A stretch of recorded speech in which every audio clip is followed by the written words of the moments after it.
OTAs is done. It's flying, man. The only thing left between where we sit right now and mandatory minicamp is, the only thing that's left between us and training camp is this coming week, mandatory minicamp. Then it's the last big layoff and then training camp. So here we go. In terms of observations, let's just start with the running backs. Big conversation that started yesterday at exactly 2 o'clock from Tom Pelissero. JK Dobbins in Denver. Okay, this is Sean Payton giving an update on JK Dobbins. We're not plugged in here.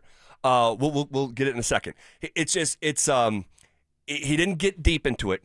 He did not get deep into it. It was he's here. Yep, surface level, really surface level with the question. Yep, maybe we think maybe he can help our football team. This is Sean Payton. He's coming in. I think he got in last night. I think he's in the building, or he's going to be in the building here pretty soon. We'll have a chance to visit with him, and then we'll see where it goes. So nothing crazy. It doesn't sound like Sean was with him at dinner, which was the report from Pelissero. For sure. When Sean says, I think multiple times, it's telling you that Sean isn't around right now, that he hasn't talked to JK Dobbins and haven't sat down and had a conversation even to say, hey, I'm Sean Payton. So that's going to probably come tonight. It will come tonight. Not probably. It will come tonight. Yep, and it sounds like maybe even this afternoon. Here's more from Payton on the Dobbins possibly helping this football team. You know, another good football player that we've seen firsthand, I've seen for a while. And, you know, just the importance of that position group. We really like the group right now we're working with. It's just another opportunity to possibly bring in another good football player to help us win. Okay, so I'm expecting news on this in the next 24 hours. Good news or bad news? Some level of news. Either he has signed with the Broncos or he has left Denver. What do you think? I'm with you. I'm hoping he's signing with the Denver Broncos. I'm still going to be stuck on how much money they're willing to give JK Dobbins and how much is he going to take, because that's going to be a big factor. We all know that. How much is going to be given to him? How much is going to be guaranteed for him to stay here? Or it's like, hey, you guys don't value me like that.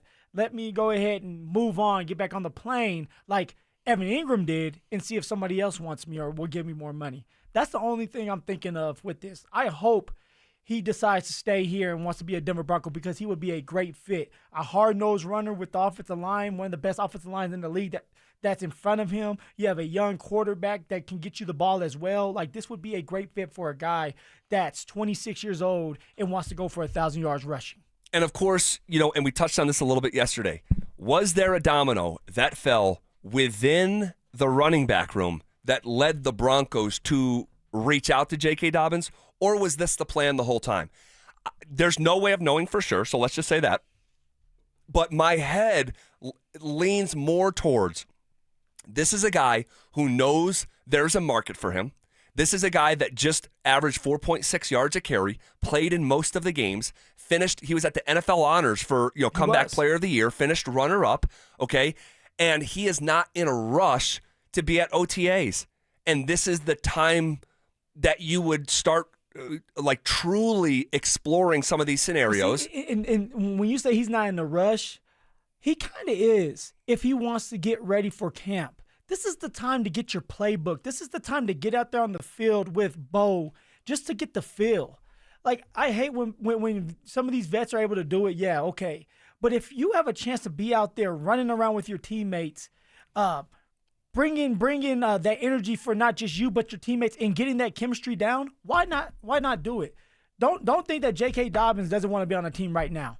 He wants to be able to be secure and know that he has a job right now and that he can go in there, work out. But don't you think ready. he knows he's good? He just ran for over 900 yards and had 4.6 yards a carry, 9 touchdowns. Like, you're not in a situation but also, this like is the running backs we're talking about where we've been devalued, in that everybody thinks you can just get another running back. If J.K. Dobbins doesn't have another option out there right now, he's banking on getting what he wants here in Denver. And if that's not the case, now you're running the risk, which he'll get on a team. There's no question. No question. But you still want to be on the team now. So you don't want to wait around. So are you of the mind then you're on the other side of where because I think this is more like procedural than anything else. You think something happened? When you say something happened. Like, did some level of domino fall between Estime, Jaleel, Blake Watson, where it's like, hey, we don't feel comfortable. I think that there's something that happened where it's like we want more talent, which you can never get enough talent.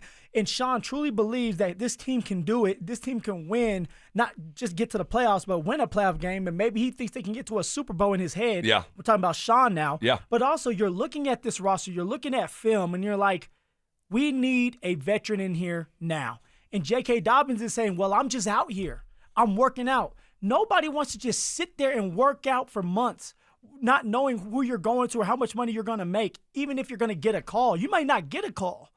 I was on that side where I'm just waiting, going to workouts, and I'm like, is it even worth it for JK Dobbins? You know he's going to get an opportunity, but Denver's calling because they want him in the building right now. All right, so we'll see how that shakes out. My guess is we're going to get some sort of update here in the next 24 hours, whether it's a tweet from Tom Pelissero again saying JK Dobbins is signing a 2-year, $8 million a year deal, or is it someone like Mike Kliss saying JK Dobbins has left Denver, Colorado, and he's on his way to blank, blank, blank. So we'll see how it shakes out. And is there a plan B from a veteran standpoint if it doesn't work out with JK Dobbins? And the only reason it wouldn't work out with JK Dobbins, or two reasons: one, he doesn't pass his physical, or two, you can't agree on how much he's going to make. Yeah, simple. Okay. What else from practice? Marvin Mims, all right. Baby Joker. Involved. Cortland Sutton, involved. It was a third down day. They were passing quite a bit. Sutton, Mims, and Vele are the starting wide receivers of this team. Now, is there enough runway for someone like Pat Bryant to maybe supplant one of those guys? That was your favorite guy, Zach. I don't know. That was your favorite guy. Of the draft? Of the draft, and you said that, hey, get ready to learn about Pat Bryant. Yes, sir.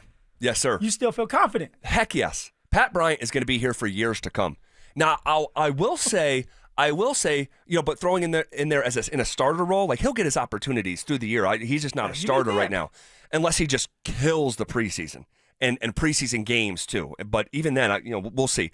But I will say the same thing I said last week about Pat Bryant. If you're out there and you have eyes on Pat Bryant, there is nothing physically remarkable about him. There's just not. He doesn't have great size. He doesn't have great speed. And going back to the alien analogy, like if that alien came down, he would not know right now in a setting like OTAs that Pat Bryant is a top 75 pick.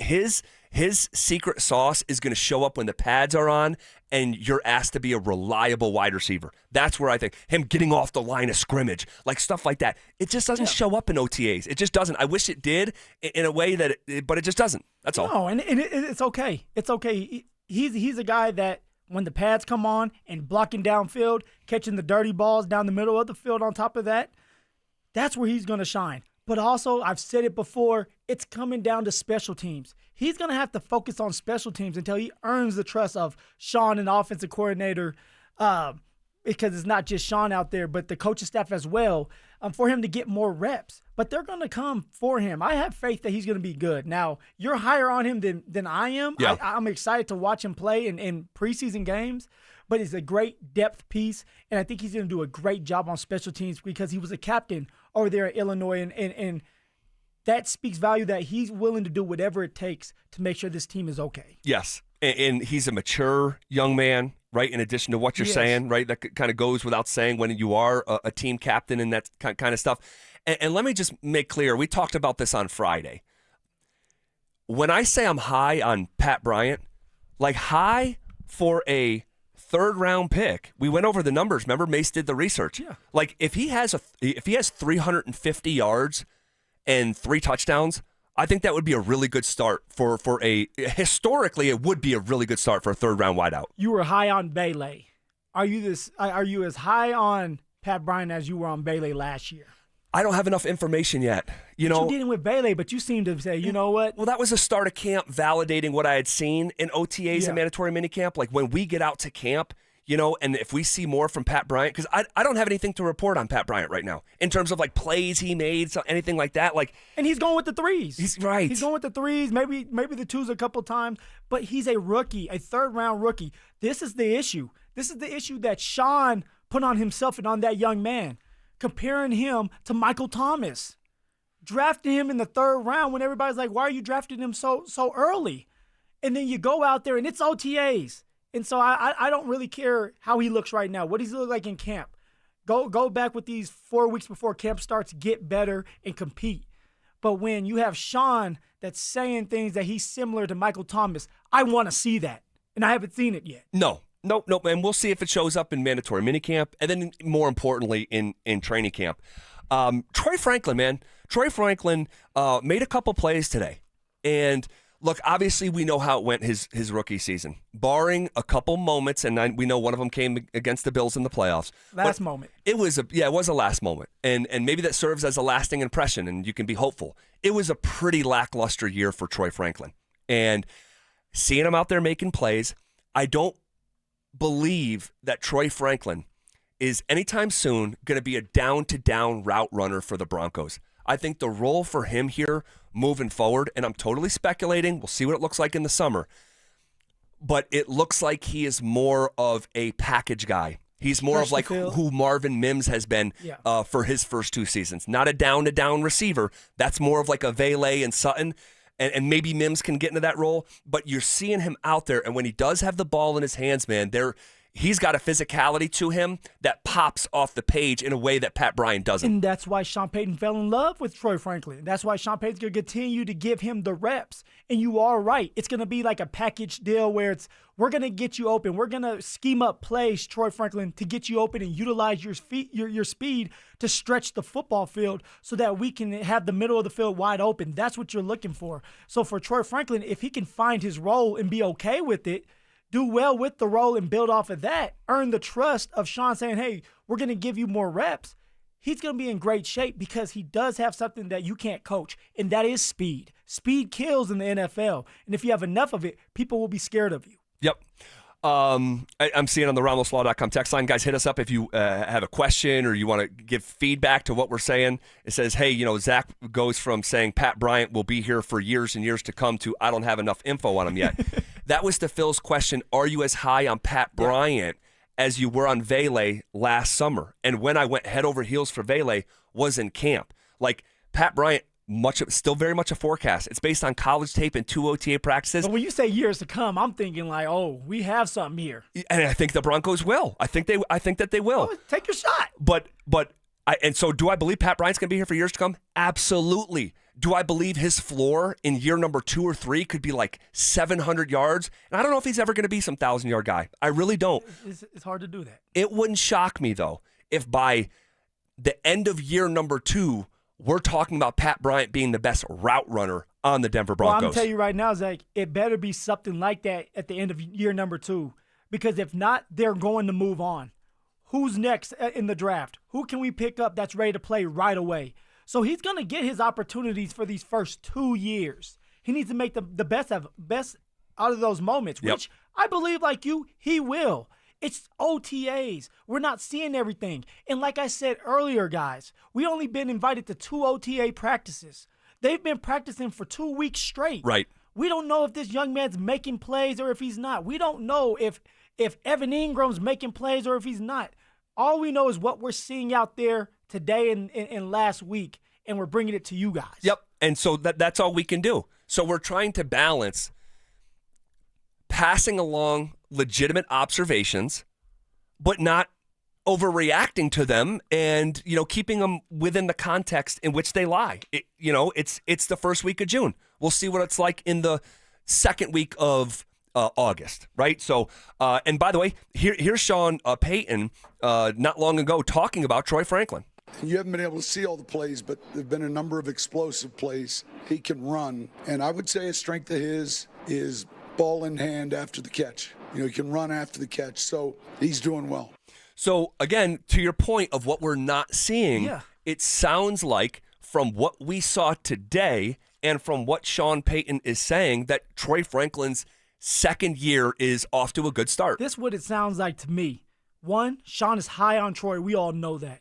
2, the competition between Vele being the starter and Troy Franklin may still be up in the air. May still be up in the air. And if Troy Franklin can make plays consistently because he does have the speed, he does have the athletic ability, maybe Sean's like, you know what? I want to go with Troy. Why? Because Troy was a 4th-round draft pick and Vele was a 7th. So I'm wondering if that's the competition when camp comes rolling around, Vele versus Troy Franklin. Really? Yes. I don't think so. Why would you say that, though? Because and I know he's answering the question specifically about Troy. Right. And he did have a nice day. He had a nice day out there. Sean Payton validates it by saying he's been making big plays in OTAs. You guys just haven't seen it. Sean got up early in the morning. He did. Talk to George and say, hey, he did. Wake up. On the day of the draft, we got to go get Troy Franklin. Yes. That's why I'm bringing it up. Like, yeah. Maybe it is a competition. For Vele, it's like you haven't arrived. You haven't done enough. 1 year, prove it. Prove it. Sure. You're a 7th-round draft pick for a reason. That's how they think of you as. I always say this. When you're drafted in the 1st round, they're going to give you opportunities after opportunities so that they can prove this is why we drafted you in the 1st round. When you're undrafted, they're gonna wait until you mess up to say this is why this is why you're undrafted and we did not draft you. Yeah. Well, you know what? I see it a little bit differently. I think that Franklin is going to be very much involved. Very much involved. You know, Sean with his personnel groupings, Yep. right? I think he's going to be very much involved. I think the base of the offense will be more Devon Vele than Troy Franklin. I think that Troy Franklin will be an accent to the offense. If Troy Franklin looks better than Vele in camp. I just don't think he's a down-to-down route runner better than Vele. I'm just asking. What do you think happens? If you got to obey Troy your Franklin eyes, right? Right, and that's why it's hard for me to get there because I haven't seen anything from Troy Franklin yet that would lead me to believe that he's a better down in, down out. We got to trust Sean right now where he's saying, hey, he's making plays every day pretty much. Yeah. And I'm not saying what he said word for word, but something like that. Yeah. But there's also a reason that I came up with the moniker one-a-day Vele because, like, we saw that from Vele, and then it showed up in games. And so my question to you, if Troy Franklin looks better than Vele during camp, is Troy starting over Vele? Yeah, I mean, I guess so. I guess so. That's a huge blanket assumption. But if you're like he looks better just day in and day out, I just can't see that. But I'll play the game with you. Yeah, if he looks better day in day out, every year you get better. And it validates Sean's initial vision of Troy. Like that's the big part about this. Yeah. Like if Troy is actually out there making plays every day, Sean's going to be shaking his head saying, I told you so. Exactly. I knew this is who he could be. So, and poor Vele, one-a-day Vele may get pushed down a little bit. I'm not saying Vele's going to play. He's reliable, he's consistent, and he's only going to get better. But it seems like Troy Franklin is Sean's boo. You got to watch that. Yeah, we'll see. We talk about being in or out of the vision and just how powerful that initial impression or forecast can be. Moving along here. Guys, wait until you see, and if you haven't seen these, today was my first time. You're going to see these remote tackling dummies. So the tackling dummies, like the Dante, you're shaking your head. You've seen this? These tackling dummies that are, say, they're 5 feet tall, right? And they're just like the traditional, like a human, like with no arms. Yeah, you hit and wrap. Yeah, that's all. There you go. Hit and wrap dummies. Well, they're now motorized, Phil. You saw them out there today, too. Was that your first time seeing them? Yeah, it's like in person. Now, I've seen it before, like on TV and YouTube, but like in person? Yeah. So think the of like... are attacking you. Yes. It's like the robots are taking over. So think of like a Roomba that, vacuums, moves around. Think of like a super, super, super powerful one at the base of a tackling dummy.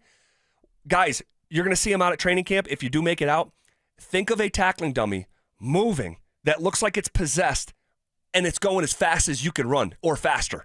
I mean, these things fly. So what they do is the quarterbacks in the individual drills, they simulate pressure. So you'll have a Broncos coach with a remote control. Chasing the quarterback with the remote tackling dummies. I just never seen anything like that. Supposed to juke them out, and it's fascinating. I wonder if Russell Wilson has a couple at his house for when he he does. You know he does. Big Apple, let's bite. Hike. What else? How much stock do you put into Audric Estime running with the threes? It's hard to tell right now, Zach, because you just want the reps. Obviously, it's telling when you're running with the threes, but also Estimé was able to get some carries with the ones, twos throughout the time, and probably did it throughout the time when we weren't watching practices yesterday and the day before that. Sure. Something to keep an eye on. And then you have someone like JK Dobbins that's in the building. Yeah. You have so it's out there. And Estimé did not suit up the last game of the year, the playoff game, and you drafted him. So yeah. For me, if I'm Audric Estimé, I'm taking this year very seriously. Yeah. Because you may not be on the team by the end of this if you don't pan out to be what they believe you can be. Meanwhile, RJ Harvey, tons of reps with the ones. And there was a play at the back end of practice, okay, that it was in a team drill, okay? So we saw a lot of team today, 11 on 11, not a lot of 7 on 7. Fantastic, love to see it. The wheel route from RJ Harvey that gashed CU for 75 yards and a touchdown when Central Florida played CU on first down. Yes. We saw that, and it was on Justin Sternad. It was on Justin Sternad, and the touch from Bo Nix's pass, I call it like a mid-range jump shot. Like, it's not a layup, but it's not down the field. It's that feathery mid-range jump shot that he just dropped in there for a big gainer for RJ Harvey. I think we're going to see that play. No doubt. And for Bo to step up in the pocket like he did, because he stepped up, there was pressure on him. He stepped up in the pocket, and he still had nice touch. And RJ Harvey was able to get under the ball, and it would have been a touchdown in the game. If this was a real-life game, R.J. Harvey would have had a 70, 60-yard you might be right. wheel route yeah. touchdown, Yeah. and we would have been sitting here saying, here we go. Right. We got our guy. It's pretty exciting, man, to see it. It was great to see. Great to see. Because it's matching up with the college tape, right? And that's what you hope. It's like you're starting to see a semblance of, okay, this is showing up here at this level. Hufanga picking off Bo. We talked about that a little bit. Drag route to Troy Franklin. It was picked off by Hufanga. It was good to see Hufanga making a play. That's what we need this year for our defense to be number one. Safeties have to be making plays. All right, we had a couple more observations that we haven't got to. We'll hear from Sean Payton a little bit later this afternoon. We'll hear from Evan Ingram a little bit later this afternoon. You're not going to want to miss that. But in the meantime, is there something